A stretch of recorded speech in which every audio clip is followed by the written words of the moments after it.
آج آپ کی خدمت میں رسول اللہ صلی اللہ علیہ وآلہ وسلم کا روزمرہ کا معمول ذکر کرنے جا رہا ہوں کہ آپ صلی اللہ علیہ وآلہ وسلم کی روزمرہ کی کیا روٹین تھی۔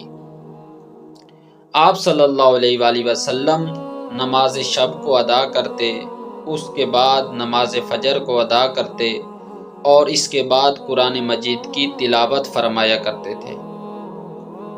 اس کے بعد دن کے وقت آپ صلی اللہ علیہ وآلہ وسلم گھر میں اہل خانہ کے ساتھ گھر کے کاموں میں مدد فرماتے تھے، اور اس وقت جو انسان کو چاہیے کہ انسان اپنے اہل خانہ کے لیے روزی کمائے، اور امام جعفر صادق علیہ السلام سے روایت ہے کہ امام علیہ السلام فرماتے ہیں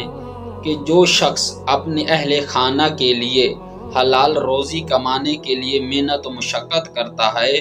تو وہ شخص گویا مجاہد کی مانند ہے۔ تو اس کے بعد جب ظہر کا وقت ہوتا تو آپ صلی اللہ علیہ وآلہ وسلم نماز ظہر ادا کرتے،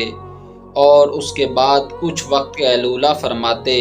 یعنی کچھ وقت آرام فرماتے، اور اس کے بعد جب نماز عصر کا وقت ہوتا تو نماز عصر ادا کرتے، اور اس کے بعد قرآن مجید کی تلاوت فرماتے، دعا کرتے، کثرت سے ذکر کرتے،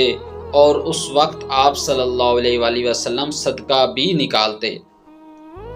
اس کے بعد جب مغرب کا وقت ہوتا تو آپ صلی اللہ علیہ وآلہ وسلم نماز مغرب ادا کرتے،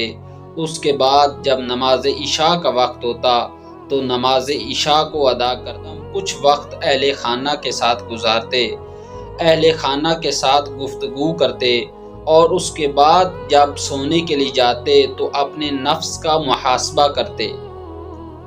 بس انسان کو چاہیے کہ جب بھی انسان سونے کی تیاری کرے تو اس کو اپنے نفس کا محاسبہ کرنا چاہیے۔ امام موسیٰ کاظم علیہ السلام فرماتے ہیں کہ جو شخص اپنے نفس کا محاسبہ نہیں کرتا وہ ہم میں سے نہیں ہے۔